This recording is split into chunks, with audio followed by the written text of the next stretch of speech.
चलो नेक्स्ट जो हमारा टॉपिक है, पहले ये समझ लो हमको करना क्या है। ठीक है, अभी तक हमने फोर्स निकाले ड्यू टू मैग्नेटिक फील्ड, मतलब किसी एक करंट कैरिंग वायर को मैग्नेटिक फील्ड में रखने से उस पर क्या फोर्स लग रहा था वो निकाले। अब आपको सीधा मैग्नेटिक फील्ड की ही वैल्यू निकालना है। आपको किसकी वैल्यू निकालना है? Magnetic field. मतलब मैग्नेटिक फील्ड का जो मैग्नीट्यूड होगा, जो उसकी वैल्यू होगी वो निकालना है। ठीक है, जैसे कि मान लो कहीं पे एक वायर है, इसमें से करंट फ्लो हो रहा है, राइट? क्या इस वायर में करंट के फ्लो होने से इस वायर के आसपास मैग्नेटिक फील्ड बनेगी? यस, उसका डायरेक्शन क्या होगा हमको पता है, राइट हैंड कंपोनेंट से। ठीक है, ऐसा होगा, बराबर। ये होगा मैग्नेटिक फील्ड का डायरेक्शन।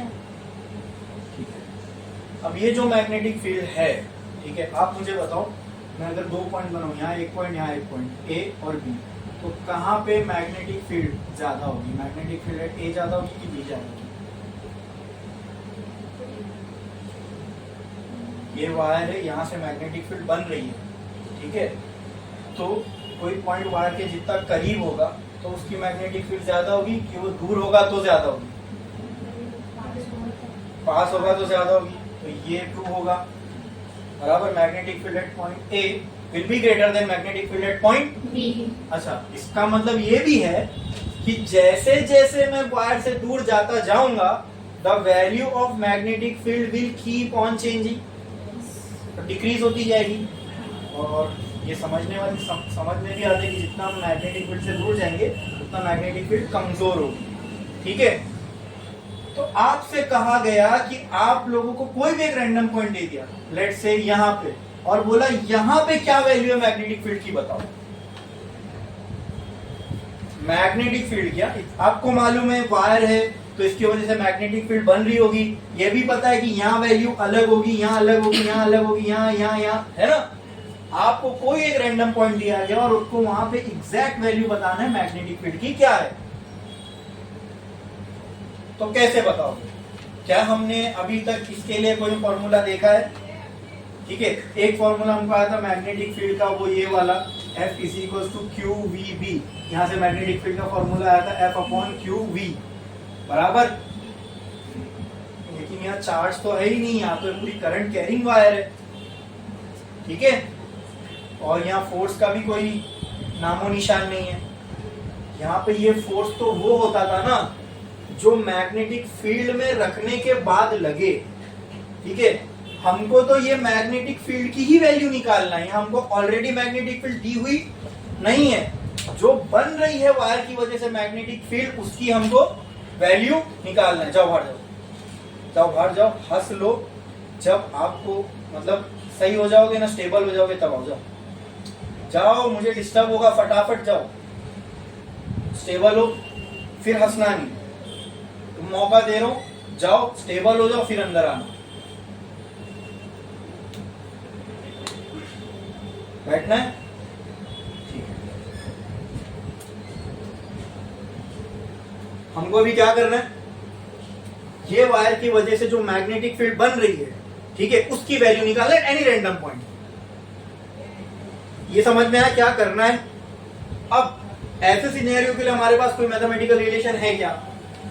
फोर्स निकाल सकते हैं हम लोग, उसके लिए हमने पूरी वायर के ऊपर लगने वाला फोर्स भी निकाल सकते हैं, चार्ज पर लगने वाला फोर्स भी निकाल सकते हैं, लेकिन मैग्नेटिक फील्ड की वैल्यू निकालना अभी तक हमने देखा नहीं है कि मैग्नेटिक फील्ड जो इस वायर से बन रही है उसकी वैल्यू एट एनी पॉइंट क्या होगी, ये अभी तक हमने नहीं देखा।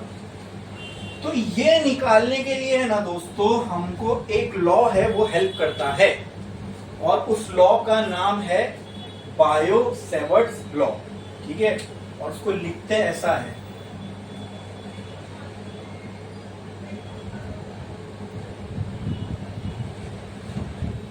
ठीक है, ये लॉ हमको हेल्प करता है किसी भी करंट कैरिंग वायर के वजह से बनने वाली मैग्नेटिक फील्ड निकालने के लिए।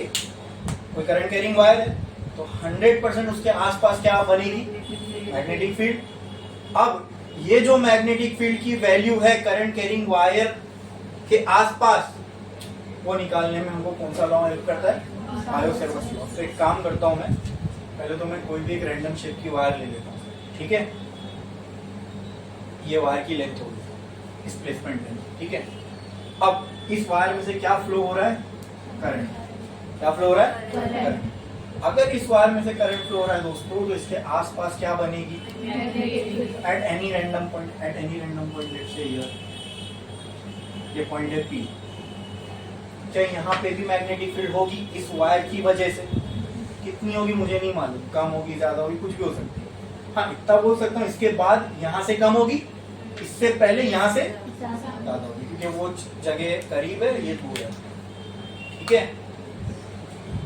लेकिन दोस्तों ये भी तो हो सकता है कि इस पॉइंट पे इसकी वजह से मैग्नेटिक फील्ड कम होगी, लेकिन इसकी वजह से तो ज्यादा होगी ना, क्योंकि ये तो नजदीक है, तो वहां पे नेट मैग्नेटिक फील्ड बनेगी। समझ में आ रही मेरी बात? ठीक है। तो ये इतना सिंपल चीज नहीं है, थोड़ा सा यहाँ टास्क अभी कॉम्प्लेक्स हो गया। स्ट्रेट वायर होती तो अलग बात थी, ठीक है।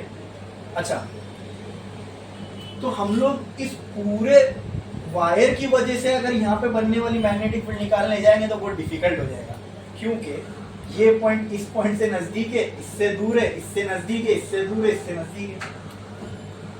ये प्रॉब्लम आ रही है ना? हाँ, तो ये दिक्कत ना आए इसके लिए हम लोग क्या करेंगे, बजाय पूरी वायर की वजह से बनने वाली मैग्नेटिक फील्ड यहाँ निकालने के, मैं क्या करता हूँ, इस पूरी वायर में से एक छोटा सा टुकड़ा काट लेता हूँ। क्या उस टुकड़े में से भी करंट फ्लो होगा? क्या उस टुकड़े की वजह से भी मैग्नेटिक फील्ड बनेगी? तो हम उसकी वजह से, हाँ, एक पॉइंट के वजह से इस पॉइंट पे बनने वाली मैग्नेटिक फील्ड निकालना आसान है, क्योंकि अब यहाँ कोई चेंज नहीं दिख रहा हमको, है ना। ये पॉइंट नजदीक, ये पॉइंट दूर, तो ये इतने सारे चेंज को कंसिडरेशन में लेके इस पॉइंट पे मैग्नेटिक फील्ड निकालना is very complex. But if we consider a very small length of this wire and इस स्मॉल लेंथ की वजह से बनने वाली यहाँ मैग्नेटिक फील्ड निकालना, that is as compare to the previous scenario is easy, है ना। हाँ, तो बजाय पूरी एल लेंथ ऑफ वायर की वजह से बनने वाली मैग्नेटिक फील्ड निकालने के इस पी पॉइंट पे मैं क्या करूंगा, एक छोटी सी लेंथ कट कर लेता हूं, छोटी सी लेंथ, ठीक है। लेट्स से यहाँ पे मैंने एक छोटी सी लेंथ कट करनी, एकदम छोटी सी, and let's call that length as DL length, है ना। छोटी सी पूरी एल लेंथ में से छोटी सी लेंथ जब मैं कट करूंगा, I can call that length as DL. अब इस वायर के टुकड़े की वजह से जो यहाँ पे मैग्नेटिक फील्ड बनेगी, बस मुझे वो निकालना है। अगर मैं वो निकाल लिया, फिर उसको मैं क्या कर सकता हूं, इंटीग्रेट, डीएल लेंथ को इंटीग्रेट करूंगा तो पूरी लेंथ ऑफ वायर के लिए मुझे मैग्नेटिक फील्ड मिल जाएगी। समझे? ये क्लियर है? यहां तक सबको समझ में आया? ठीक है। तो मैंने क्या कर लिया, इस पूरी वायर में से डीएल लेंथ कट कर लिया, ठीक है। अच्छा, क्या डीएल लेंथ ऑफ वायर और इस पॉइंट के बीच में यही डिस्टेंस है जो मैंने अभी लाइन से बनाया? हाँ, और ये डिस्टेंस इंपॉर्टेंट है कि नहीं यहाँ पे मैग्नेटिक फील्ड की वैल्यू को जानने के लिए? क्योंकि अगर ये डिस्टेंस, अब से इतने से टुकड़े को मैं कंसीडर कर रहा हूँ, अब ये पॉइंट अगर इधर होता तो मैग्नेटिक फील्ड कम होती, ये पॉइंट इधर होता तो मैग्नेटिक फील्ड, तो ये distance plays an important role while calculating the value of magnetic field due to this wire. Is it true? तो लेट्स नेम दिस डिस्टेंस, कुछ भी नाम दे दो, आर दे दो, ठीक है। ठीक है, यहां तक समझ में आया? अब यही बात बायो सेवर्ट्स लॉ बोलता है, जो अभी मैंने आपसे कहा। बायो सेवर्ट्स लॉ ये बोलता है कि हम पूरी वायर की वजह से बनने वाली मैग्नेटिक फील्ड नहीं निकाल सकते। यानी बायो सेवर्ट्स लॉ हमको ये कह रहा है कि मैं तुम्हारी हेल्प कर सकता हूं इस पॉइंट पे मैग्नेटिक फील्ड निकालने के लिए, लेकिन इस पूरी वायर की वजह से बनने वाली मैग्नेटिक फील्ड निकालने में मैं हेल्प नहीं कर सकता। हाँ, मैं इतनी हेल्प कर सकता हूँ कि अगर एक छोटा सा टुकड़ा ले लो तुम वायर का, तो उसकी वजह से जो मैग्नेटिक फील्ड यहाँ बनेगी, उसकी वजह से बनने वाली मैग्नेटिक फील्ड हम निकाल सकते हैं।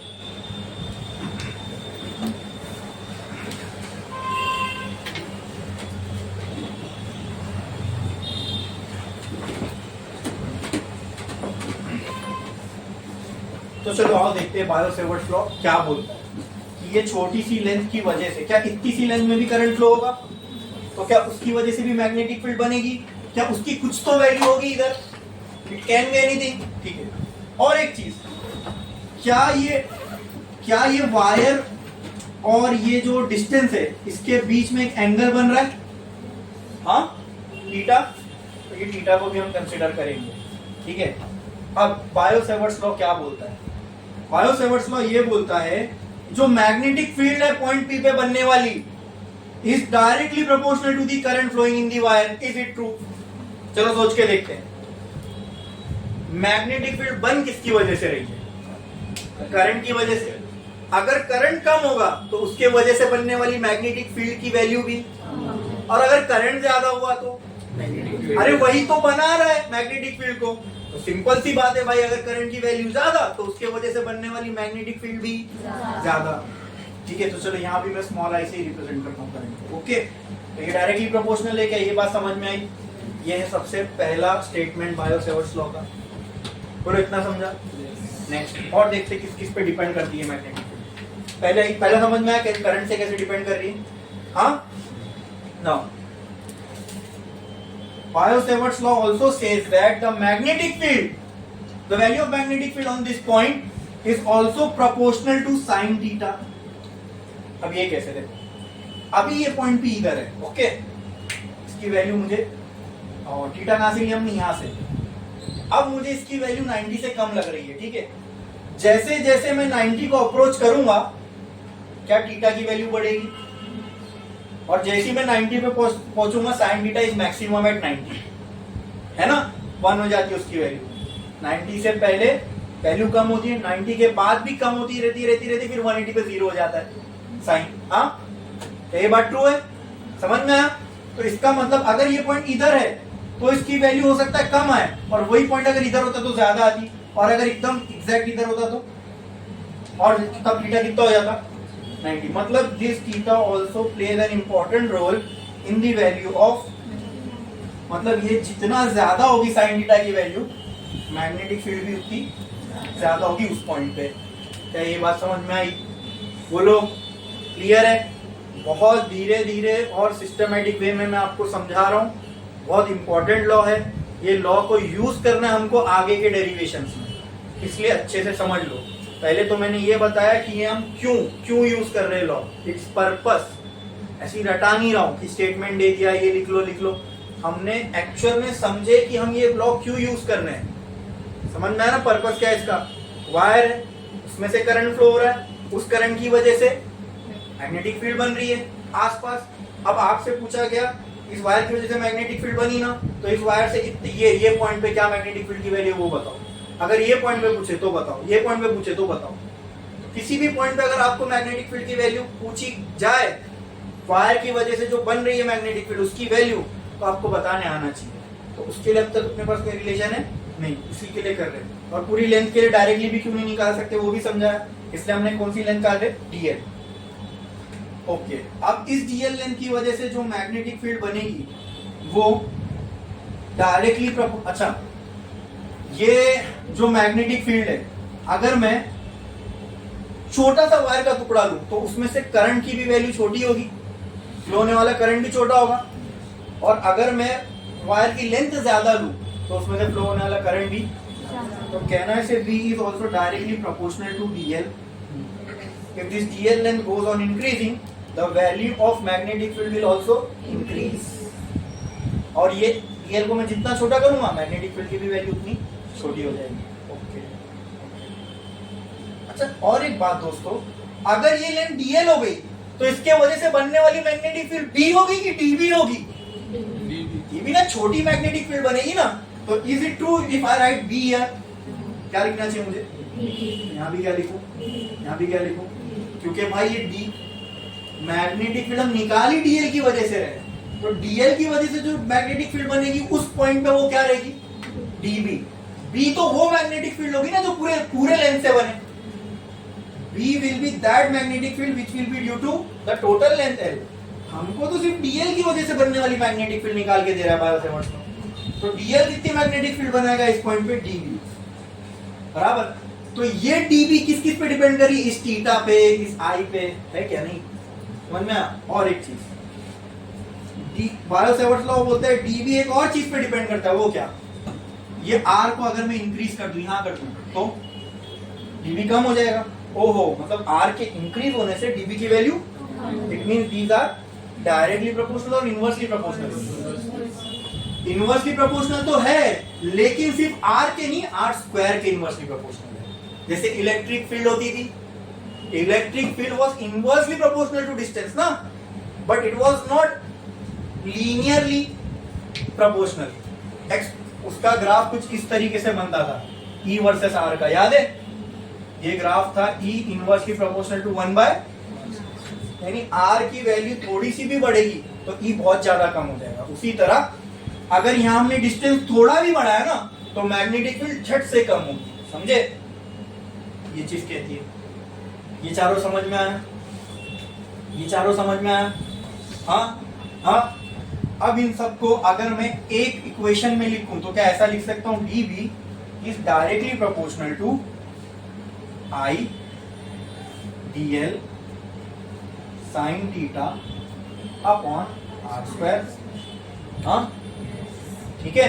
प्रोपोर्शनलिटी साइन हटाना है, इक्वल टू लाना है, तो यहां पे क्या इंट्रोड्यूस हो जाएगा? And that constant is called mu not by 4 pi. Here this mu naught is called as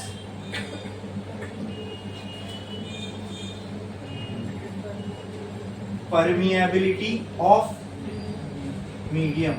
ऐसी एक प्रॉपर्टी पढ़े थे हमने इलेक्ट्रोस्टैटिक्स में, epsilon not, which was called as permittivity of a, ऐसी एनालोगस प्रॉपर्टी है मैग्नेटिज्म की, उसको बोलते हैं परमिएबिलिटी ऑफ मीडियम। ठीक है।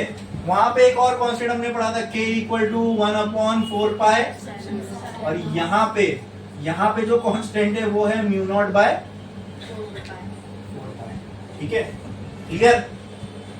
Into I dl sin theta by r square. Now this is the mathematical equation of Biot Savart's law. समझ में आया? हाँ, ये इक्वेशन कॉम्प्लेक्स लग रही है, लेकिन मैंने इसको डायरेक्ट आपके सामने नहीं रखा।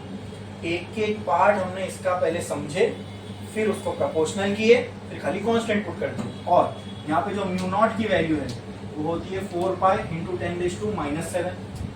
ठीक है, अगर सिर्फ म्यू नॉट और ये पूरे की वैल्यू चाहिए, तो अभी अगर कहीं हमको बायो-सेवर्ट्स लॉ यूज करना है तो ये पूरा ही रखेंगे ना वहां पे। तो अपने को म्यू नॉट पहले ही कांस्टेंट है, इसकी वैल्यू मालूम है, 4 पाई भी कांस्टेंट है, तो इस पूरे की वैल्यू डायरेक्टली आती है 10⁻⁻⁷। ठीक है, 4 पाई यहाँ पुट कर दोगे, 4 पाई इंटू 10⁻⁷, 4 पाई इधर, 4 पाई कैंसिल, क्या बचेगा? ये पूरे कांस्टेंट की वैल्यू क्या है? 10⁻⁻⁷। समझ में आया? क्लियर है? ये था बायो-सेवर्ट्स लॉ। ये सिर्फ लॉ है, इसको अप्लाई करना है। ठीक है, ये सिर्फ लॉ है। ये हमको क्या निकालने में हेल्प करता है?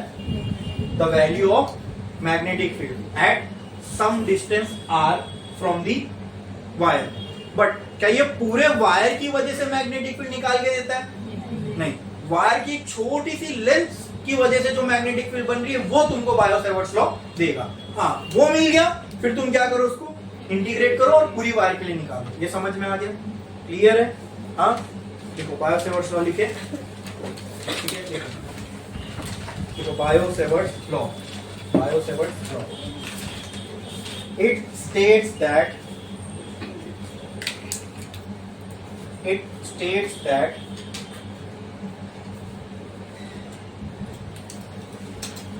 the value of magnetic field, the value of magnetic field due to dl length, dl को इन्वर्टेड कॉमा में लिखो, due to dl length of a current carrying wire. देखो जो मैंने अभी आपको बोला वही स्टेटमेंट में इंग्लिश में लिख रहे हैं कि नहीं हम लोग? बायो-सेवर्ट्स लॉ क्या बोलता है? It states that the value of magnetic field, bracket में लिखो मैग्नेटिक फील्ड के बाजू में dB यानी ये छोटी सी मैग्नेटिक फील्ड बताएगा। किसकी वजह से? छोटी सी लेंथ dl की वजह से। ठीक है, it states that the value of magnetic field dB due to dl length आगे लिखना, dl length of a current carrying wire, dl length of a current carrying wire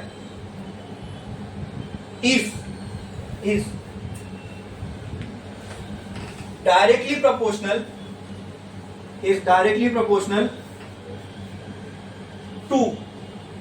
to current flowing through the wire, bracket में लिखो small i, is directly proportional to current flowing through the wire, bracket में लिखो small i, current flowing to the wire, bracket में लिखो small i, comma sine theta, comma dl and inversely proportional to the distance between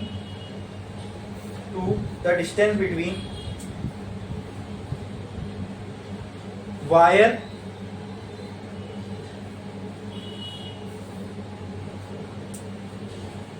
and the point at which the magnetic field is to be calculated. Distance between the wire and the point at which magnetic field is to be calculated. Bracket में लिखो r, बस।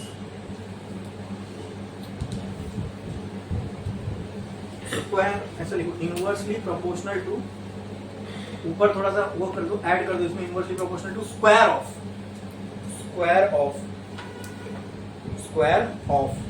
बस, square of, बाकी वैसे ही रहेगा, square of the distance. ठीक है, तो अब रीड करो, देखो बायो-सैवर्ट्स लॉ क्या बोलता है, यही जो सब लिखा हुआ है बोलता है, it states that value of, देखो value of magnetic field dB due to dl length of a wire is directly proportional to current, directly proportional to sine, directly proportional to dl, and inversely proportional to the distance between wire and the point at which magnetic field is to be calculated. Inversely proportional है इसके square के, किसके?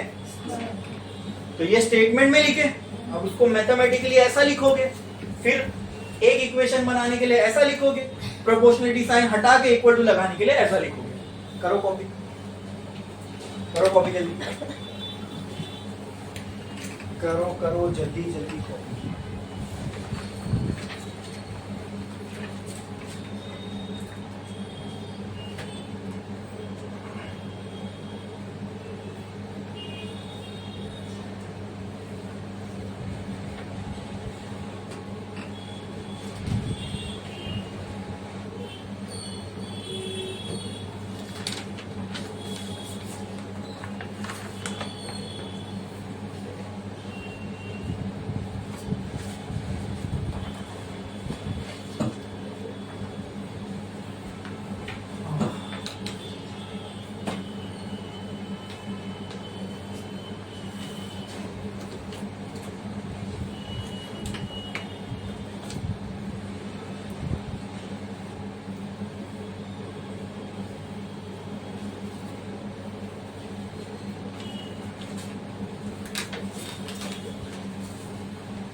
लिखे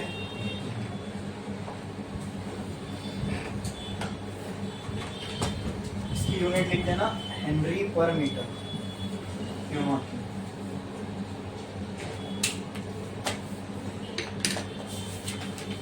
हो गया लिख के इतना, ठीक है।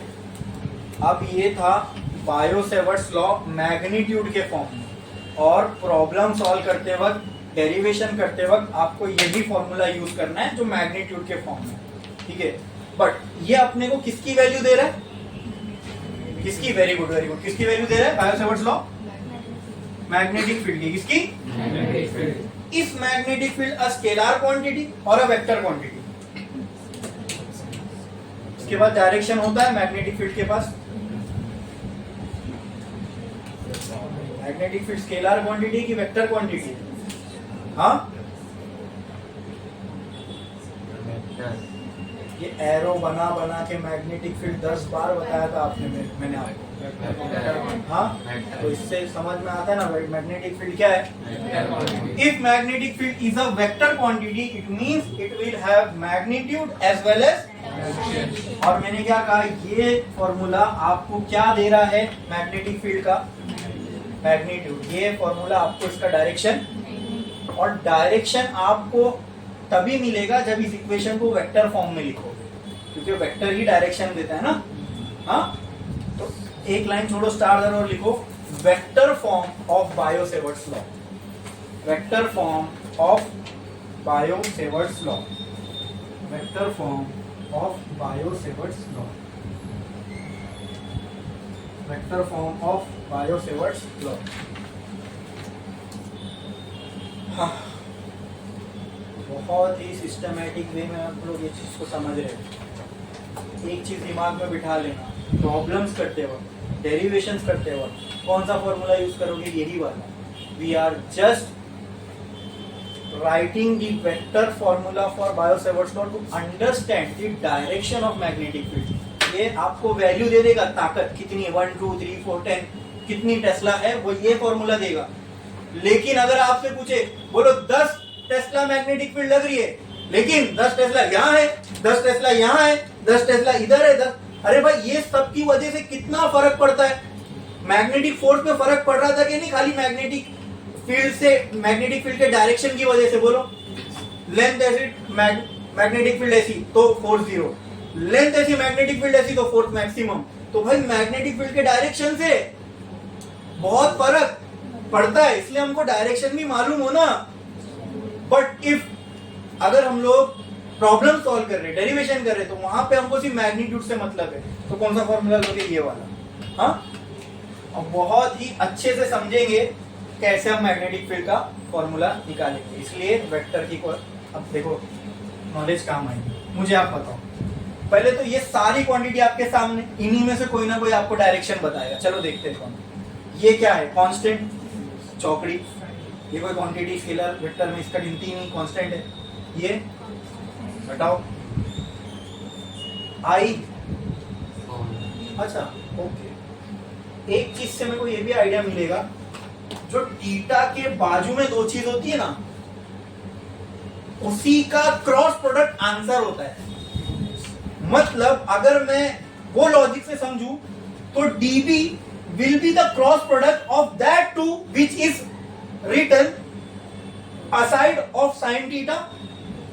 जैसे for example Fm is equal to QVB sin theta। यहाँ पे Q भी था, लेकिन Q को हमने कंसिडर किया था कि नहीं?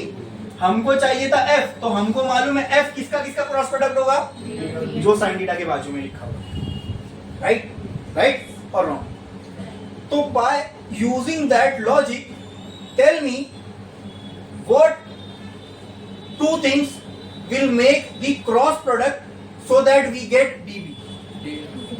Very good. क्या? dl। जैसे यहाँ पे v क्रॉस b, v और b मिल के क्या बना रहे थे? fm। तो ऐसे यहाँ पे dB बनना है, तो कौन दोनों मिलके बनाएंगे? जो साइन थीटा के दोनों बाजू में थे, जैसे वहां। तो यहाँ कौन है? तो कहना है right here I cross dl, ये देगा मुझे dB का डायरेक्शन। मतलब I को घुमाऊं मैं dl की तरफ, तो मुझे किसका डायरेक्शन मिलेगा? dB का। क्लियर है? समझ में? सिंपल था, पक्का? हाँ। अच्छा, ये होने के लिए इसका भी वेक्टर होना जरूरी है और इसका भी। दो वेक्टर ही तो क्रॉस प्रोडक्ट बनाएंगे ना भाई, है क्या नहीं? तो उस हिसाब से dl is a vector quantity. हाँ, length is a vector quantity, हम जानते हैं। आई के बारे में क्या कहना है आपका? इस करंट का वेक्टर क्वांटिटी बोलो, इस करंट अ वेक्टर क्वांटिटी। मैं तुमको एकदम बेसिक पढ़ा रहा हूँ, ये सब ये कोई नहीं बताता ये स्टेज पे आके कि करंट कौन सी क्वांटिटी है। इस करंट का वेक्टर क्वांटिटी 11 पूरा पढ़ के आए हो, पूरा चैप्टर एक करंट का बेसिक है, उसमें पढ़े नहीं थे क्या? अरे आप जो लोग इधर थे वो लोग तो पढ़े थे कि नहीं करंट चैप्टर? तो उसमें ये तो बहुत बेसिक है, करंट पढ़ो, ये तो करंट स्केलर है कि वेक्टर, ये तो डिस्कस होता ही है। हाँ, करंट इज अ, तभी तो इन दोनों का क्रॉस करेंगे तो डीपी आएगा ना। हाँ हाँ, तो जब मालूम होता है ना तो कॉन्फिडेंट होता है। If you are sure of something it gives you confidence, and I don't see it in you while you answer this. It means you are not sure. समझे? और कॉन्फिडेंस पावर देता है, power to keep our words. मतलब confident हम अपनी बात को रख सकते हैं। तो तुम्हारे बात में तुम मुझे, तुम्हारी पर्सनैलिटी से, तुम्हारे आवाज की टोन से मुझे पावर नहीं महसूस होगी। ठीक है, नहीं है करंट वेक्टर क्वांटिटी, इवन वो स्केलर भी नहीं है, वो टेंसर क्वांटिटी है। ठीक है, बट वो आपके सिलेबस के स्कोप के बाहर है। ठीक है, तो हम करंट को स्केलर ही मान के चलते हैं। इतना तो पक्का वेक्टर नहीं है, बस उतने पे खत्म करते डिस्कशन कि करंट क्या है, वेक्टर तो नहीं है। अब ये ट्रू बैठेगा रिलेशन, क्योंकि डीबी अगर दो चीज का क्रॉस प्रोडक्ट है तो ये भी वेक्टर होना चाहिए, जैसे इधर था। Fm was equal to ILB sin theta, right? तो यहाँ पे Fm जो है मैंने लिखा था I cross B, L cross B है, बराबर। तो L भी वेक्टर था, B भी वेक्टर था, वहां भी ये ट्रू था। तो यहाँ भी ट्रू होने के लिए ये भी वेक्टर होना चाहिए, ये भी vector, but this is not vector, so is this equation stands true? No. तो अरे इतना डीप में कहीं नहीं होगा डिस्कशन इसके ऊपर कि हम लोग इसके वेक्टर को समझ रहे हैं। ठीक है, मतलब इसको भी चौकड़ी ना ये डायरेक्शन बता सकते हैं ना ये, क्योंकि ये खुद स्केलर है भाई, इसकी खुद की बत्ती गुले, ये क्या किसी को उजाला देगा? हाँ, ये खुद स्केलर क्वांटिटी, उसके खुद के पास डायरेक्शन नहीं, वो क्या दूसरे को डायरेक्शन बताएगा? ठीक है, हाँ वही बात है ना, अंधा अंधे को रास्ता बता सकता है क्या? नहीं, ये भी अंधा, ये भी अंधा, ये भी अंधा, ये क्या दूसरे को रास्ता दिखाएगा? तो ये भी डायरेक्शन नहीं दिखा सकता, ये भी नहीं, ये भी नहीं। साइन थीटा से तो कोई उम्मीद ही नहीं है, वो तो दिखाता ही नहीं डायरेक्शन। ठीक है, दैट जस्ट रिप्रेजेंट एंगल। क्या बचता है पूरी इक्वेशन में? आर रिप्रेजेंट लेंथ, ये कहीं ना कहीं लेंथ को बता रहा है कि लेंथ के चांसेस है वेक्टर क्वांटिटी होने के। यस है, हाँ यह उम्मीद की किरण लिखी। मतलब कौन आपको यहाँ पे वेक्टर दिखाएगा? आर दिखाएगा। और डायरेक्शन कौन देगा? क्योंकि हमने पूरी इक्वेशन को एनालाइज कर लिया, उसमें ये भी तुम्हारा कंसेप्ट क्लियर हो गया कि करंट क्या है। करंट इज नॉट अ, और एक चीज जो फ्लो में हम समझ रहे थे, L V cross B sine theta के बाजू में जो लिखा था वो दोनों मिला के इसका क्रॉस प्रोडक्ट बनाएंगे। तो वी बी यहाँ, वहां पे वी बी बाजू में था, यहाँ एल बी बाजू में था, तो यहाँ आई डी एल बाजू में, तो आई और डी एल का क्रॉस प्रोडक्ट हो गया डी बी। वो आई और डी एल का क्रॉस प्रोडक्ट किसका डायरेक्शन देगा? डीबी का, which is absolutely wrong because I is not a vector quantity. तो जब उसके खुद के पास डायरेक्शन नहीं, वो क्या डायरेक्शन बताएगा? एक ही उम्मीद है यहाँ पे, आर। तो अगर आर डायरेक्शन दिखा रहा है तो इसके लिए साइन थीटा के बाजू में डीएल के साथ क्या होना चाहिए? Yes, R vector. क्या होना चाहिए? R vector. R vector cross DL vector, क्या ये डीबी वेक्टर दिखा सकता है? Yes, now there is a possibility, क्योंकि दोनों वेक्टर है, इनका क्रॉस हो सकता है, वो क्रॉस होके डीबी का डायरेक्शन दे सकते हैं। तो यहाँ पे आर लाने के लिए क्या करना पड़ेगा? आप ऊपर आर से मल्टीप्लाई करना पड़ेगा, लेकिन इसको आर दूंगा तो ये बुरा मान जाएगा, और मैथ्स में ऐसा नहीं चलता, ऊपर आर से मल्टीप्लाई किया तो नीचे भी करना पड़ेगा, है ना? इसको आर जगह ये बुरा मान जाएगा, तो दोनों को जोड़ेगा।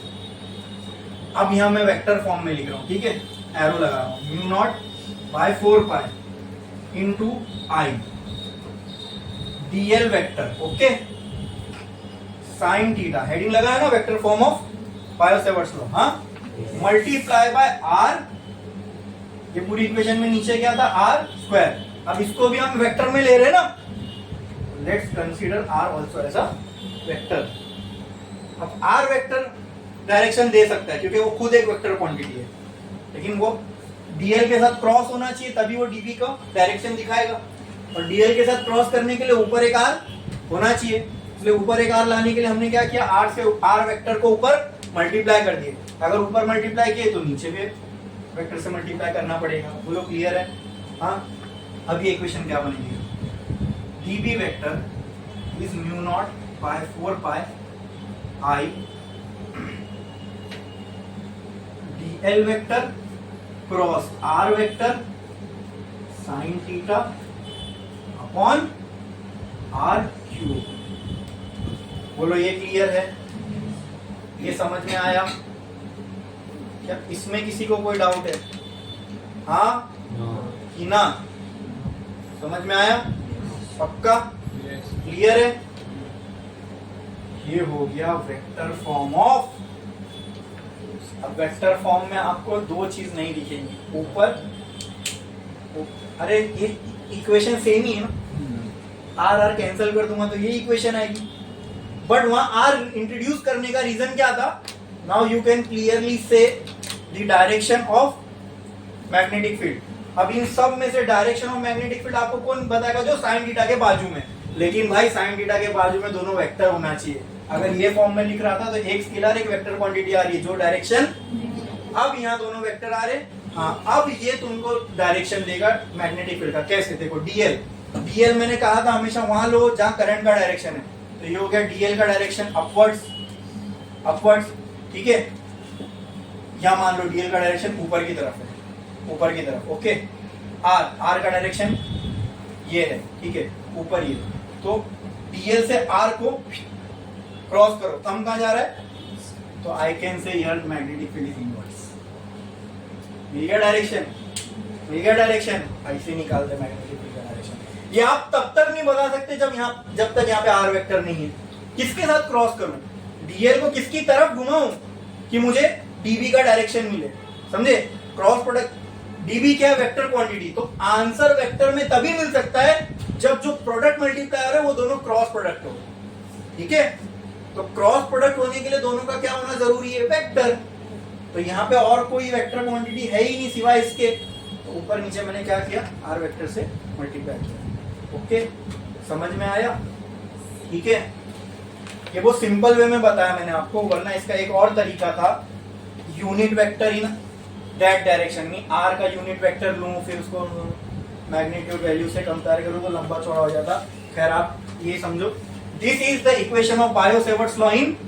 Vector form, this is the equation of Biot Savart's law in magnitude form, magnitude value चाहिए तो सिर्फ ये काफी है, डायरेक्शन चाहिए तो ये देगा, समझे, हाँ, तो अब मैग्नेटिक फील्ड का डायरेक्शन चाहिए जिस भी पॉइंट पे, तो क्या करो, डीएल चेक करो, जो भी डायग्राम होगा उसमें डीएल चेक करो कहाँ है, फिर आर चेक करो, डीएल से आर की तरफ उंगली घुमाओ, जहां थंब फेस करेगा वो डीबी का डायरेक्शन होगा, यहाँ पे क्या डीबी का डायरेक्शन इनवर्ड, देखो डीएल का डायरेक्शन करंट के साथ ले लो, आर इस साइड पे, तो डीएल आर मैग्नेटिक फील्ड अंदर की तरफ जाएंगे, यही बात समझ में, यहाँ पे पॉइंट लेते हैं, यहाँ पे पॉइंट लेते हैं, आर इधर आ जाता, हाँ, डीएल का डायरेक्शन ही आर का डायरेक्शन ही ऐसा यहाँ पे, तो यहाँ पे मैग्नेटिक फील्ड क्या होगी, अब इसको वेरीफाई करना है, चेक करना है, ये ट्रू बता रहे कि नहीं, थंब रूल इस्तेमाल करो, ये करंट का डायरेक्शन है, करंट डायरेक्शन में थंब रखो, फिंगर को कर्ल करो, देखो राइट साइड अंदर जा रहा है, राइट साइड मैग्नेटिक फील्ड कहाँ जा रही है, अंदर, देखो यहाँ इनवर्ड आया,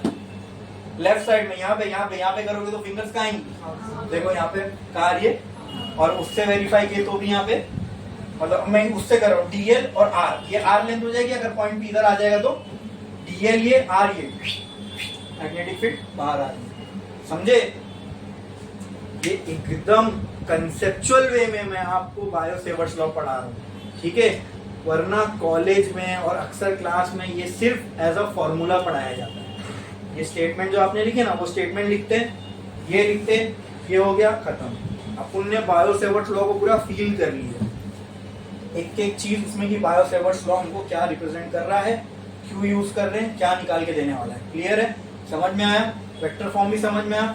वेक्टर फॉर्म का फॉर्मूला लिखना कोई बड़ी बात नहीं, ऊपर नीचे r से मल्टीप्लाई करोगे बच्चा भी कर लेगा, ये r क्यूब होगा, यहाँ r आ जाएगा। लेकिन इट रिप्रेजेंट समथिंग, वो इतनी सी खाली इक्वेशन में r रिप्रेजेंट करने से हमने मैग्नेटिक फील्ड का डायरेक्शन पता कर लिया, जो इससे पहले पॉसिबल नहीं हो पा रहा था। यहाँ कैसे निकालते आप मैग्नेटिक फील्ड का डायरेक्शन, इसलिए वो वेक्टर फॉर्म की इक्वेशन। समझा, समझा, पक्का। अच्छा,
हो गया लिख के। अब एक लाइन छोड़ो, स्टार डालो, हेडिंग लगाओ, mathematical relation for magnetic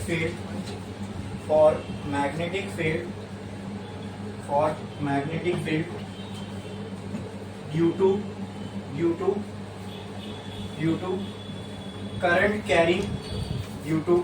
current carrying straight wire at some distance from the wire,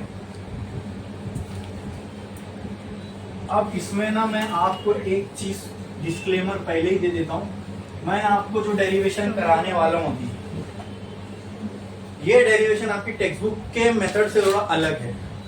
और मैं क्यों करा रहा हूँ, मैं टेक्स्ट बुक का भी करा सकता हूँ, लेकिन बट वो मैं इसलिए नहीं करा रहा हूँ क्योंकि उसके अंदर जो है ना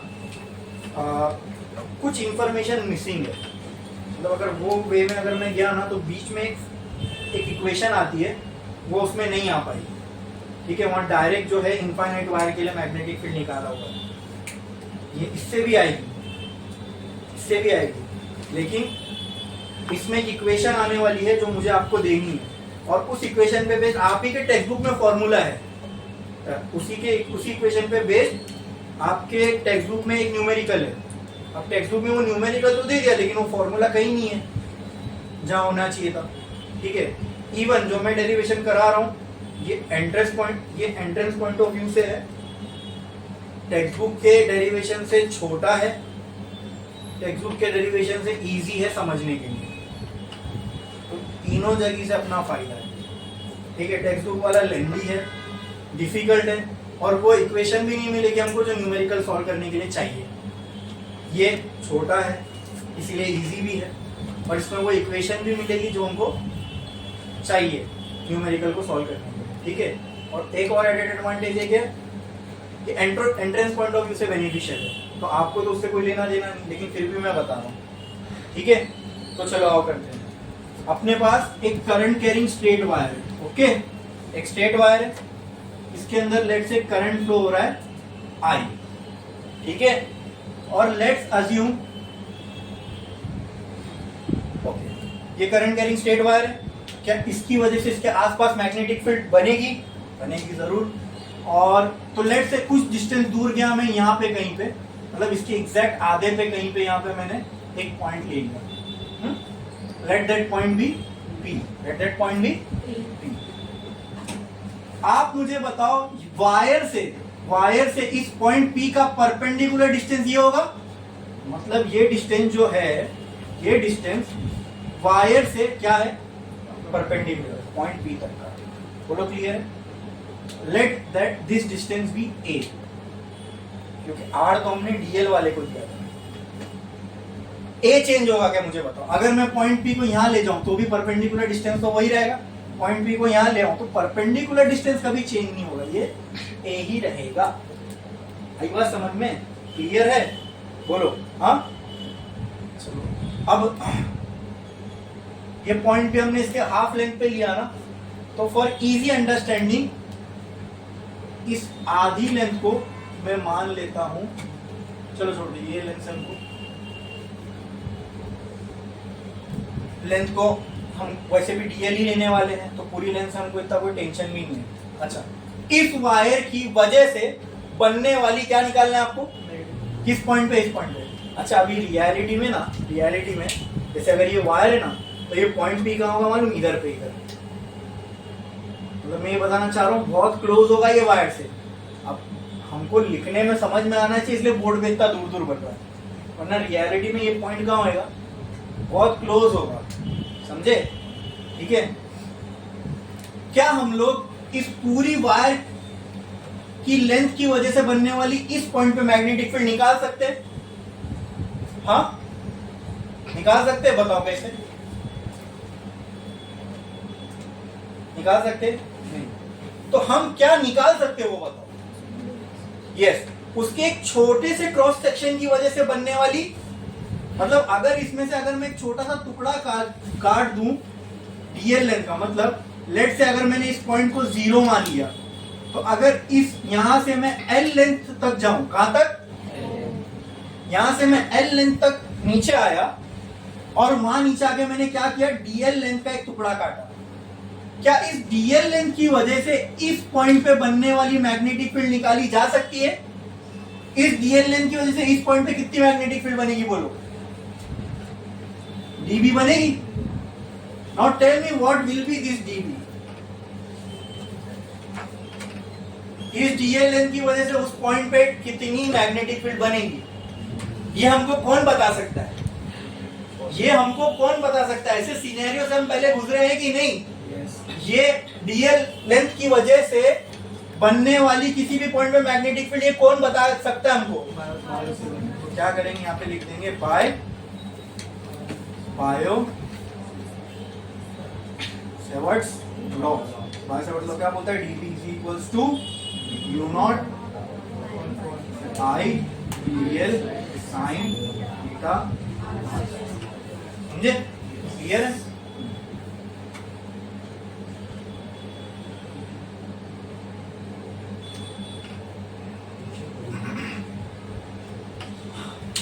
अच्छा, अब मैं क्या कर रहा हूं, ये समझो, ये पूरी लेंथ कवर हो, इसके लिए मैं यहां से एक कंस्ट्रक्शन कर रहा हूं, डॉटेड लाइन यहां तक बना रहा हूं, और यहां से एक कंस्ट्रक्शन कर रहा हूं, डॉटेड लाइन यहां तक बना रहा हूं। बोलो ये क्लियर है? ये समझ में आया? पक्का? अच्छा, ये जो एंगल है, let this angle be theta, let this angle be theta. ये तो 90 है, हाँ ये 90 है। मुझे बताओ ये एंगल कितना होगा? ये ट्रायंगल है, ठीक है, ये एक ट्रायंगल है, ये 90 है, ये थीटा है, ट्रायंगल के 3, मान लो ये एंगल ए है, तो कहना है इसे angle A plus theta plus 90 is equals to 180। हाँ, ये दोनों उधर जाएगा, तो angle A will be equal to 180 minus 90 minus theta, तो angle A will be equal to 90 minus theta. हाँ, तो क्या मैं ये एंगल की जगह ये लिख सकता हूं 90 माइनस थीटा। इतना क्लियर है? क्या ये चीज समझ में आई? क्या इसमें किसी को कोई डाउट है? हाँ बोलो, क्लियर? बढ़े आगे, बढ़े आगे। हाँ, क्या ये भी एक एंगल बन रहा है from point P to the upper end of the wire, और ये भी एक एंगल बन रहा है क्या फ्रॉम पॉइंट P, इसको मैं यहां लिख देता हूं, ये है A, from point P to the lower end of the wire बन रहा है ये angle. Let this be phi 1 and let this angle be phi 2। बोलो इतना क्लियर है? फाई 1 फाई 2 समझ में आ रहा है? थीटा वो अंदर वाले ट्राइंगल का एंगल है जो मैंने यहाँ साइड में बना दिया हूं, ठीक है। तो यहाँ पे मैं ए की जगह लिख देता हूँ 90 माइनस थीटा। बोलो क्लियर है? हाँ। ओ डीएल से लेके पॉइंट पी तक की जो लेंथ थी दोस्तों उसको हम किससे रिप्रेजेंट करते थे? बायो-सेवर्ट्स लॉ में। अरे ये डिस्टेंस, हाँ किससे? तो ये डिस्टेंस क्या हो जाएगा? This distance is means this distance is R, this distance is A and this is L. ये समझ में आया? क्या इसमें किसी को कोई डाउट है? बोलो, देख लो, कुछ भी डाउट है? समझा अच्छे से? बढ़े आगे? हाँ, ये तो डीएल लेंथ की वजह से बनने वाली मैग्नेटिक फील्ड दे रहा है, अपने को तो पूरी मैग्नेटिक फील्ड निकालना है डीबी। तो to do that what we have to do this for what we have to do with this equation, क्या करना पड़ेगा इसको? तो डीबी देगा ना भाई हमको तो पूरा चाहिए बी। क्या करना पड़ेगा इस इक्वेशन? इंटीग्रेटिंग। बायो-सेवर्ट्स लॉ ने अपना काम कर दिया ना, अब आगे हमारी जिम्मेदारी, अब इंटीग्रेट करके हम लोग को निकालना है। तो इंटीग्रेट करते हैं, ठीक है। Integration dv is equal to integration mu not 4 pi I dl sine theta upon r square. तो इतना क्लियर है? dv को इंटीग्रेट करोगे तो क्या आएगा? d आ जाएगा। लेट्स से लिख दिया हमने। फिर इंटीग्रेशन, मुझे आप बताओ म्यू नॉट क्या है? कांस्टेंट। 4 पाई क्या है? तो इनको पहली फुर्सत में बोलो बाहर, शेल नहीं कर। 4 पाई, ठीक है, mu not by 4 pi. Integration I भी तो कांस्टेंट ही ना, जो करंट एक बार फ्लो रहा है वो इतना ही फ्लो होता रहेगा। अंदर क्या क्या बचेगा? अच्छा, जो डीएल होता है, डीआर होता है, डीएक्स, डीवाई, डीजेड, हम लोग उस साइड पे लिखते हैं ना इंटीग्रेशन के। इसके लिए मैं साइन थीटा को लिख देता हूँ इधर और डीएल को लिख देता हूँ इधर और नीचे लिख देता हूँ आर स्क्वायर। अब यही इक्वेशन है, बस उसको थोड़ा सा अलग करके लिखो ताकि इंटीग्रेशन के अंदर जो इंटीग्रेट होने वाला है वो वहीं रहे, बाकी सब जो कांस्टेंट है उनको मैंने क्या रख दिया? बाहर। यहाँ तक किसी को कोई डाउट है? ये अच्छे से समझ में आया? पक्का? ठीक है। Now tell me, can theta be integrated with L? क्या एंगल लेंथ से इंटीग्रेट हो सकता है? तो क्या करना पड़ेगा? इसको डी थीटा बनाना पड़ेगा। भाई यहाँ साइन थीटा है ना, तो इसको भी क्या बनाना पड़ेगा? थीटा, डी थीटा बनाना पड़ेगा। अरे बात समझ में मैं क्या बोल रहा हूँ कि डीएल की जगह पे क्या आना चाहिए? D theta. तो बस इसको अब इक्वेशन 1 बना के रख दो। अब पढ़ते हैं आगे। नाउ से इन ट्राइंगल, ये ट्राइंगल ले लो, ठीक है। इसको नाम दे दूं क्या? ए, ये पॉइंट पी है ना, P C. In triangle A P C, ठीक है। ये ट्राइंगल को ध्यान से देखना। ये क्या है? 90। ये क्या है? 90 माइनस थीटा, ठीक है, ठीक है। एक और चीज, ये क्या है? थीटा। ये क्या है? ए। ये क्या है? एल। ये क्या है? ओके। अब वहां से अपने को डीएल की जगह पे क्या लेके आना है? D theta. क्या लाना है? और यहाँ पे भी साइन थीटा है। ओके, तो पहले एक चीज हम लोग यहाँ पे कर लेते हैं। देखो, साइन थीटा के बाजू में जो थीटा था, आपको याद है मैंने बताया था theta was the angle between the wire and the distance between DL and DP, है ना? थीटा वही था। तो क्या यहाँ पे साइन थीटा की जगह 90 माइनस थीटा आएगा? चेक करो फॉर्मूले से। हाँ, कहना से here sine here theta is equal to 90 minus theta. Therefore, sin theta will be equal to sin 90 minus theta. Therefore, sin 90 minus theta क्या होता है? cos theta। हाँ, बोलो क्लियर है? क्लियर है? यस। हाँ, अच्छा, इस ट्राइंगल में देखो 2-3 चीज। अगर मैं cos थीटा निकालूं, cos थीटा, तो cos थीटा क्या आएगा मुझे? cos थीटा क्या होता है? Adjacent upon hypotenuse. एडजेसेंट क्या है? ए, हाइपोटेन्यूज क्या है? ये एक चीज आ गई। दूसरा, इसी के लिए अगर मैं tan थीटा निकालूं तो क्या आएगा? बोलो। ऑपोजिट अपॉन एडजेसेंट, मतलब L बाय। तो यहां से मुझे L की वैल्यू क्या ये आ जाएगी? R tan theta. बोलो। हाँ, L की वैल्यू आ जाएगी R tan थीटा। इतना समझ में आया? बोलो। इसको लिखते बाद में। देखो मैंने cos थीटा tan थीटा सब क्यों निकाला? क्योंकि मुझे dl को रिप्लेस करना है d थीटा से। उसके लिए मुझे l का टर्म तो चाहिए ना, लेंथ का टर्म तो चाहिए। तो cos में तो नहीं मिला, tan में मिला क्या? हाँ मिला। और sin का तो ऑलरेडी है, तो उसको यूज करके मतलब नहीं। ठीक है, तो tan के टर्म में मुझे l मिल रहा है। अब इसको अगर हम लोग पार्शियली डिफरेंशिएट करेंगे, तो क्या ये ऐसा हो जाएगा? dl इज इक्वल टू, यहाँ पे क्या लग जाएगा? uv rule. डिफरेंशिएशन का uv रूल पता है? u derivative of v plus v derivative of u r derivative of v tan theta का डेरिवेटिव sec स्क्वायर थीटा, तो यहाँ आ जाएगा sec square theta plus v tan theta into derivative of u r। अब यहाँ पे जो r है, r ये तो वैल्यू कांस्टेंट है, ये चेंज नहीं होने वाली। इसका डेरिवेटिव क्या आएगा? इसकी वजह से पूरा टर्म क्या हो जाएगा? 0। ठीक है, और इसके साथ में डी थीटा भी तो लगेगा। हाँ, प्लस यहां आ जाएगा tan थीटा प्लस 0। तो ये पूरा टर्म क्या हो जाएगा? इनटू 0। ये पूरा टर्म क्या हो जाएगा? dl क्या बचेगा? dl will be equal to r into sec square theta d theta. क्या आपको dl की जगह पे मैं ये लिख सकता हूं? हाँ, चलो ये लिख के देखते क्या। तो can I write in this equation b is equal to mu not i upon 4 pi integration of sign,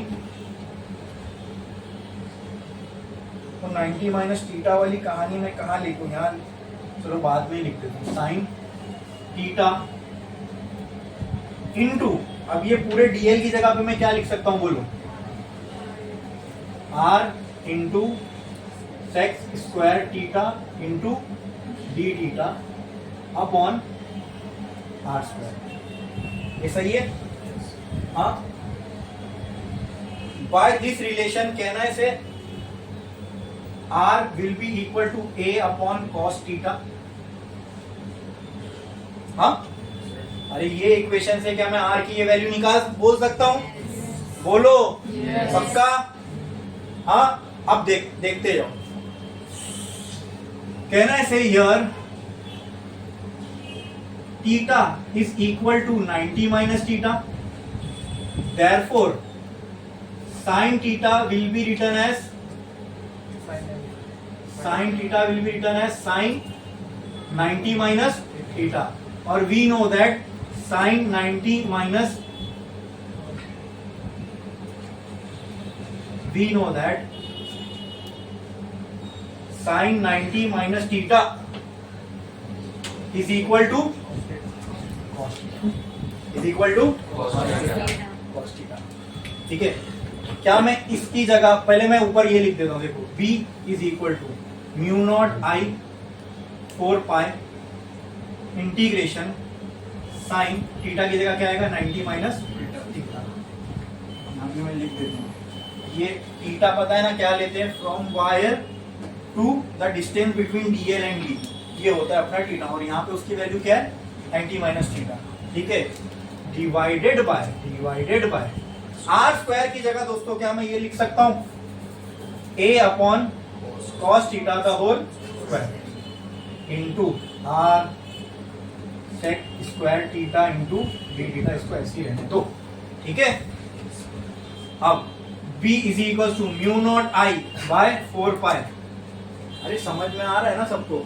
ऐसा तो नहीं ना खाली मैं करते जा रहा हूँ और आप लोग भी कुछ पल्ले नहीं पड़ रहा है, सबको समझ में आ रहा है ना? थोड़ा सा ये डेरिवेशन लेंदी है लेकिन समझ में आ रहा है ना पूरा अच्छे से? हाँ, और मेरा यकीन मानो फिजिक्स बहुत पहले खत्म हो चुकी इसमें। फिजिक्स कहाँ तक थी मालूम? सिर्फ बायो सेवर्ट्स लॉ अप्लाई करने तक, बस। अब सिर्फ मैं क्या कर रहा हूँ पिछले 10 मिनट से? सिर्फ मैथ्स कर रहा हूँ, इंटीग्रेशन, डिफरेंशिएशन, ट्रिग्नोमेट्री, सिर्फ मैथ्स चालू है अपना, ठीक है? आई बात समझ में? तो ये मैथ्स का पार्ट है, फिजिक्स का पार्ट जितना था वो तो यही हो चुका, यहाँ पर फिनिश, समझे? ठीक है। अब इसको मैं साइन 90 माइनस थीटा क्या होता है? Cos theta. तो यहां मैं लिख सकता हूं cos theta upon A square upon cos square theta, ठीक है, into R into sec square theta into D theta. बोलो इतना क्लियर है? ये समझ में आया? Now tell me, can I write 1 upon cos theta क्या होता है? sec theta. तो 1 upon cos square theta sec square theta नहीं हो जाएगा? क्या यहाँ 1 upon cos स्क्वायर थीटा दिख रहा है? हाँ, so can I write this as b is equals to mu naught I upon 4 pi integration cos theta upon a square into sec square theta into R into sec square theta into D theta. Clear है? यहां से sec square theta, यहां से sec square theta cancel. Clear? क्या बचेगा integration में? b will be equal to mu not I upon 4 pi integration of cos theta into R upon A square, हाँ, d theta. बाजू में क्या बचेगा? D theta.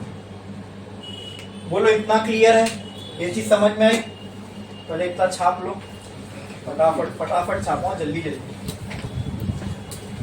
खत्म नहीं हुआ, जल्दी करो।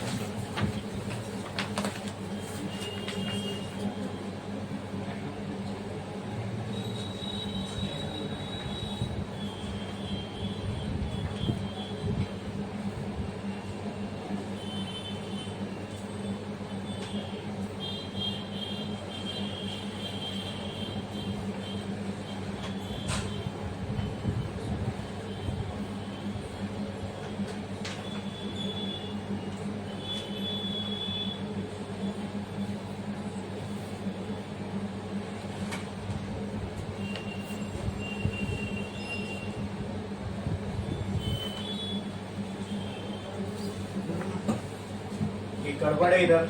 tan theta is equals to opposite upon adjacent ना, मैंने यहाँ हाइपोटेन्यूज लगाया, क्या आएगा इधर? tan थीटा क्या होगा? ऑपोजिट अपॉन एडजेसेंट बोल के मैंने यहाँ पे हाइपोटेन्यूज लिख दिया, व्हिच इज r।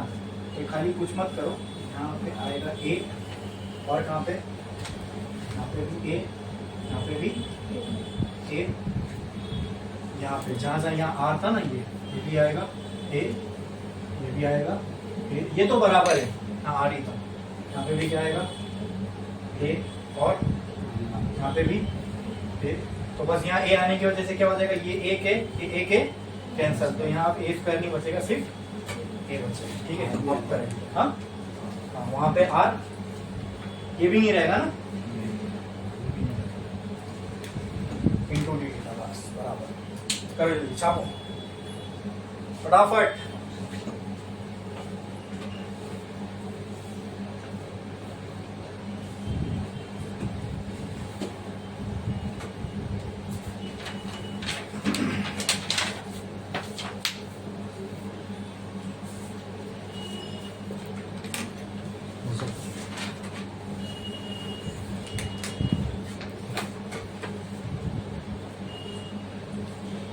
ये दो दो पार्ट हो गया क्या लिख के? यस।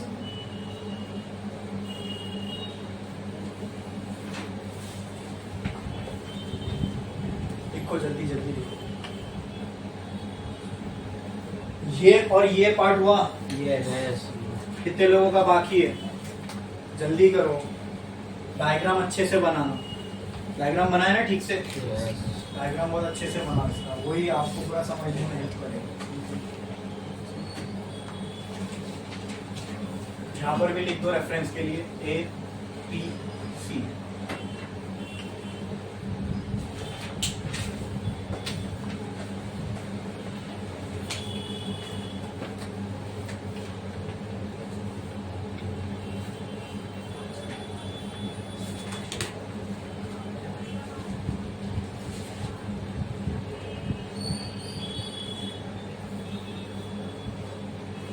हो गया लिख के?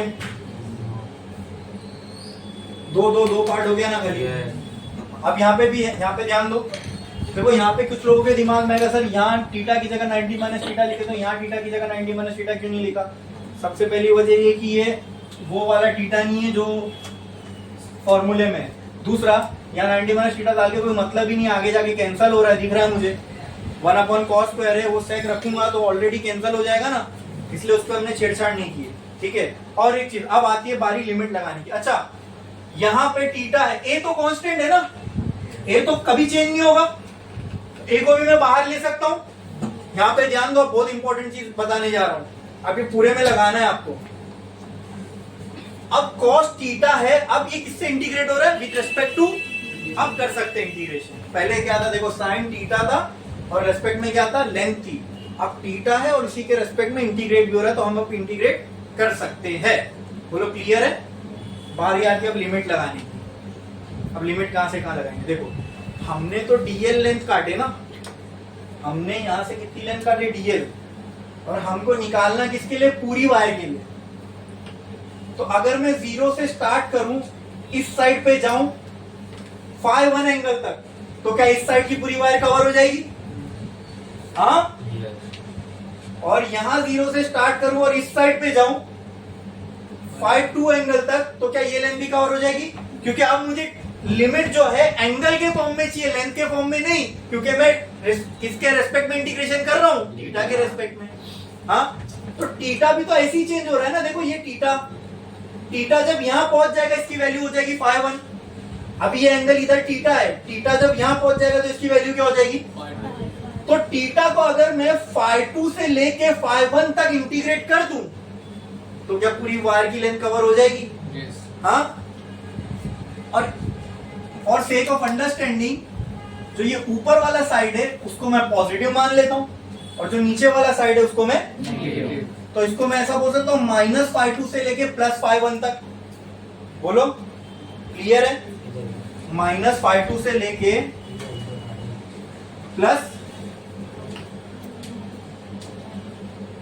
+φ1 तक।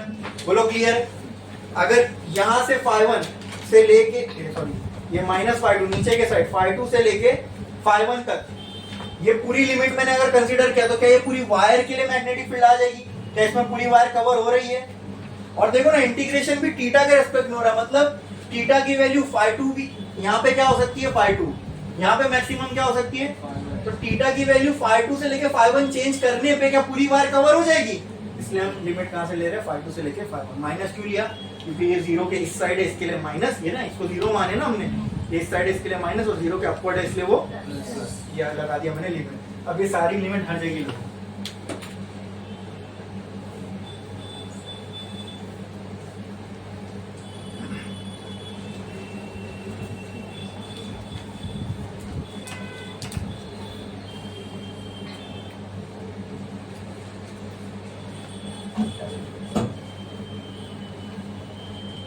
आप भी कर लो जहां जहां पे करना हो।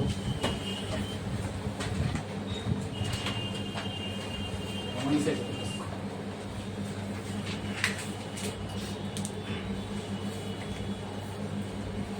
क्लियर है? इतना समझ में आया? अब मैं देखो यहां तक पूरी लिमिट अप्लाई कर लिया सब जगह। इतना दोनों पार्ट हो गया ना। जहां जहां इंटीग्रेशन की साइन दिख रही है बस वहां वो लिमिट अप्लाई कर दो।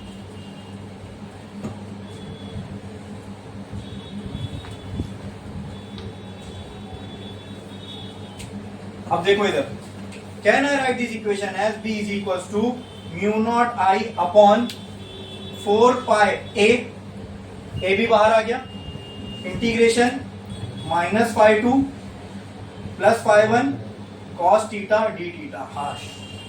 अब इतना सा बचा, कॉस थीटा का इंटीग्रेशन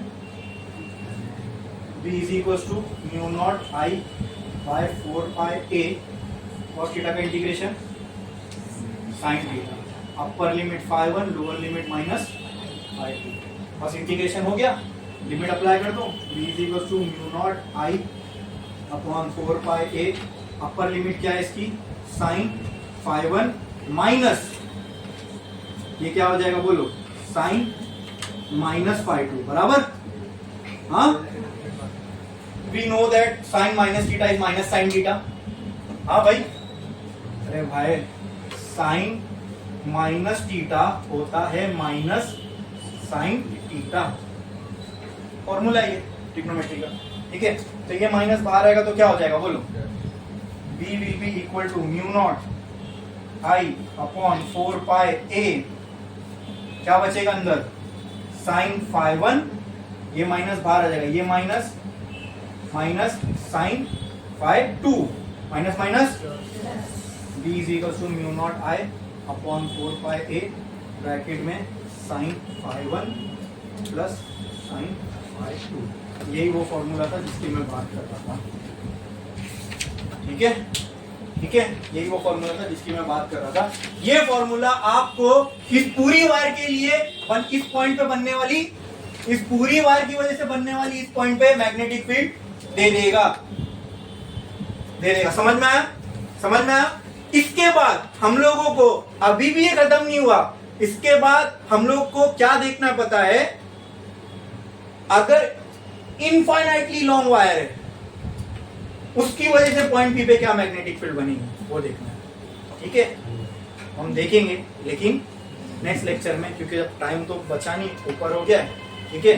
फिलहाल यहाँ पे ये डेरिवेशन खत्म हो गया। क्या, अब समझो समझो समझो, इस वायर की वजह से इस पॉइंट पे बनने वाली मैग्नेटिक फील्ड कितनी होगी, क्या ये डीएल लेंथ की वजह से बनने वाली मैग्नेटिक फील्ड है? नहीं, डीएल की वजह से डीबी बनती है। हमने क्या निकाले, टोटल बी, पूरा इंटीग्रेशन मार दी ना इसको, तो पूरी वायर के लिए आ गया, इतनी मैग्नेटिक फील्ड बनेगी इस पॉइंट पे। अब ये थोड़ा फॉर्मूला कॉम्प्लेक्स लग रहा है, क्यों कॉम्प्लेक्स लग रहा है मालूम है, क्योंकि ये सब अननोन के फॉर्म्स में, ठीक है। जब इनफाइनाइट वायर के लिए करोगे ना, ये फॉर्मूले में ये पूरा पार्ट हट जाता है, सिर्फ इतना ही बचता है, फिर और छोटा हो जाएगा, ठीक है। तो मैंने आपको 2-3 चीज बोला, हाँ वो टेक्स्ट बुक मेथड से करते ना, वो इसका डबल था, 2 बार बोर्ड भर जाता सही में, ठीक है। और ये रिलेशन की मैं बात कर रहा था, ये रिलेशन आप टेक्स्ट बुक खोल के देख लेना, यही इनफाइनाइट वायर का डेरिवेशन चेक कर लो, ये रिलेशन आपको कहीं नहीं मिलेगा, ये वाला, ठीक है। ये एंट्रेंस पॉइंट ऑफ व्यू से इंपॉर्टेंट है, ये मेथड इजी है, ये मेथड छोटा है, ठीक है, और ये फॉर्मूला भी इसमें आ रहा है। अब इसी को यूज करके हम इनफाइनाइट वाली निकालेंगे जो टेक्स्ट बुक में दी हुई है। दिस इज 100% ट्रू, इससे आप कुछ भी निकाल सकते हो, लेकिन वो जो टेक्स्ट बुक में फॉर्मूला वो सिर्फ एक ही कंडीशन के लिए वैल्यू है, समझे। और आगे अपने को न्यूमेरिकल भी दिया टेक्स्ट बुक में जिसमें ये यूज होगा फॉर्मूला, और ये फॉर्मूला कहीं टेक्स्ट बुक में है ही नहीं, तो बोलो ये जस्टिफाइड है क्या, सही है क्या। जिस बच्चे को ये फॉर्मूला मालूम ही नहीं वो ये यूज कर सकता है क्या, तो टेक्स्ट बुक से जो करेगा उसको ये मालूम ही नहीं पड़ेगा, मतलब वो ये यूज कर ही नहीं पाएगा, वो प्रॉब्लम है तो वो फिर छोड़ के आएगा या गलत करके आएगा, ठीक है। समझ में आया, यहाँ ध्यान दो। इसके बाद अपने को क्या देखना है, ये अपन ने फाइनाइट लेंथ की वायर देखे, इसकी लेंथ कुछ तो थी, या ये एल है तो लेट से 2L 3L जो भी लेंथ है, फाइनाइट लेंथ की वायर है। अगर अपने को ये कहा कि वायर की लेंथ इनफाइनाइट है, उसमें से करंट फ्लो हो रहा है, तो क्या उसकी वजह से भी मैग्नेटिक फील्ड बनेगी। तो उससे मान लो ए डिस्टेंस दूर पे एक पॉइंट है जहाँ पॉइंट पी है, वहां मैग्नेटिक फील्ड निकालो, तो वो अभी हमको निकालना है, लेकिन वो देखेंगे हम लोग नेक्स्ट लेक्चर में, ठीक है।